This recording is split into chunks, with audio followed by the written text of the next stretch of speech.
Welcome to the Bill Paying Hobbyists. Today's pen, we're going to do something a little different. This one is for my neighbor. She helps us out a lot. I'll come outside and she'll be trimming the driveway.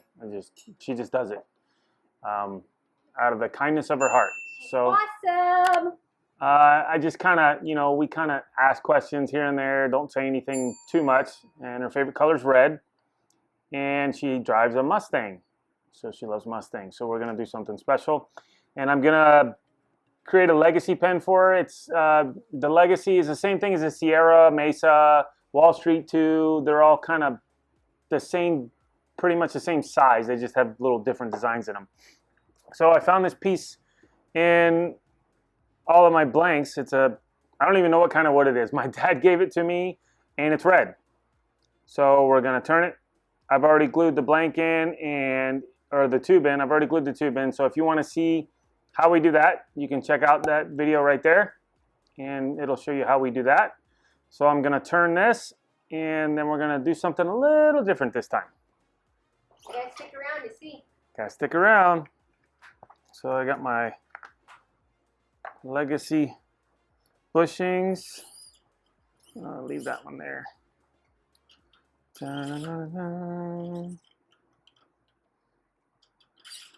I got both my bushings on my pen mandrel. Got my mandrel saver. Lock it in. Give it a little turn, not too tight, because I don't want the shaft of my pen mandrel to bow at all. Get that in there close. Parallel. And we're good to go.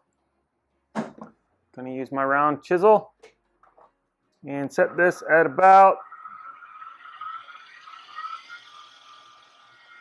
2800.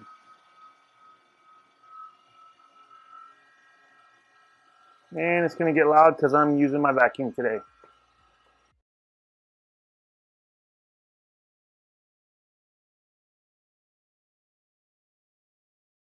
All right, I got it round and close.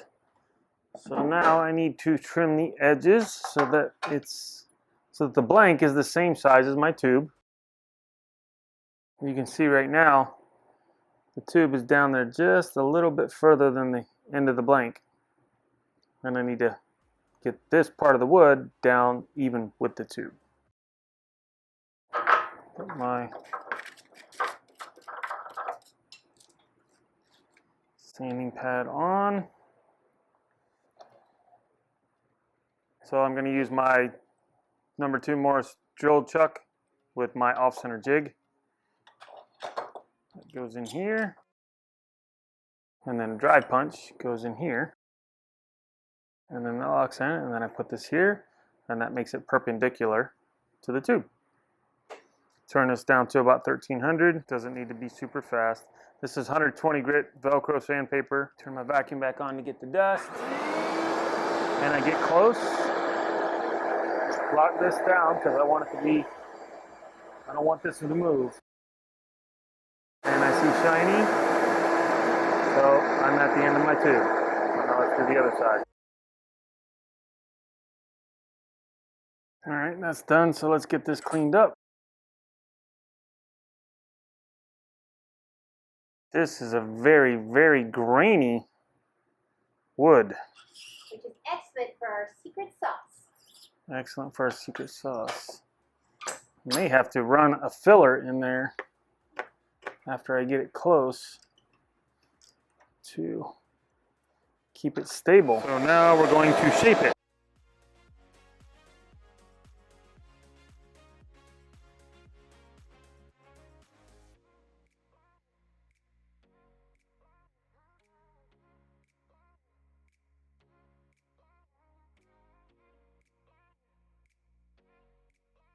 So I got that done. Now it's time to sand. And I'm going to change out my bushings because you don't want to sand your bushings. Ted! I'm going to turn this down to about 1400. And I'm using a 180 grit with a backer, just a piece of 1/4 inch plywood just to get it flat.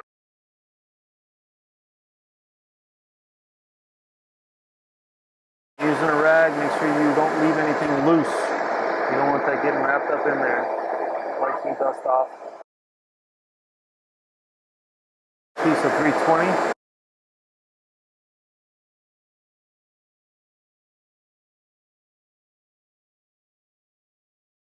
This is a 500 grit, 5 to 600 grit foam pad. And this is 15 to 1600. We are going to do our little secret.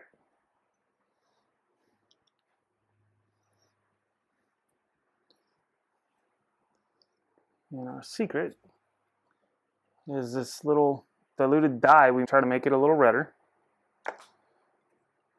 So put that there. I try to make it a little deeper. Yeah, make it pop. And if you want to see what we use to make up this dye, you're going to have to stick around to the end and we'll share it with you. I'm going to turn my lathe down like I'm going to be putting on, like if I was putting on some CA glue, so about 600. Actually, you know what? I'm going to turn it down even lower. Right now I'm at about 200. Now with this being really wet and the way this wood is, it's going to make the grain raise up a lot. So I'm going to put that on there and then I'm just going to let it sit for about 5 minutes. Alright, so a little bit redder. Let's do another coat. Do it a couple times. Alright, so it's 5 minutes. It's still pretty damp because I put a big heavy coat on it, so I'm going to wipe it off a little bit, try to dry it off.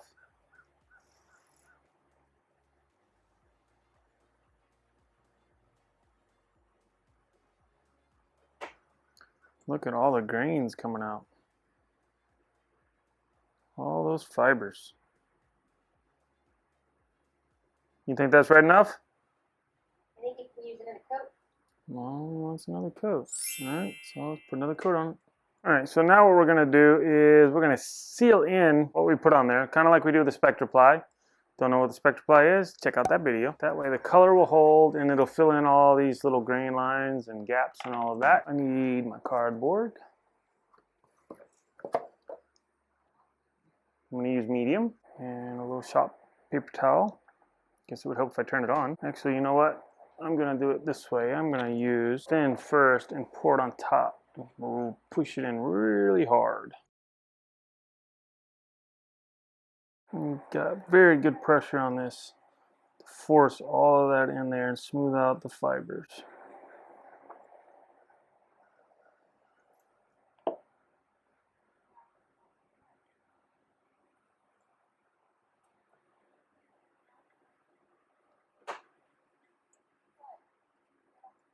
Look at that color. That looks awesome. All right, let's try. Now I'm going to do some medium.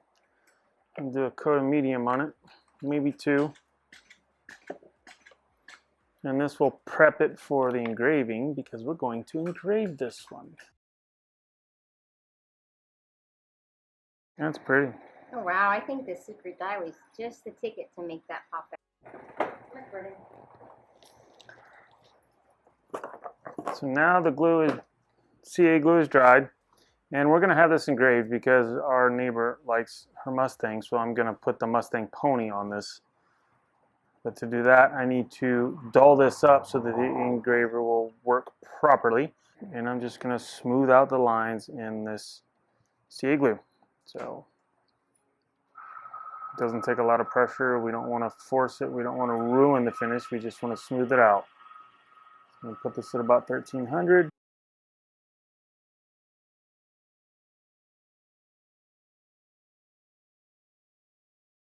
And there we go. Now it's time to take it to my dad's and get it engraved. So I got it back.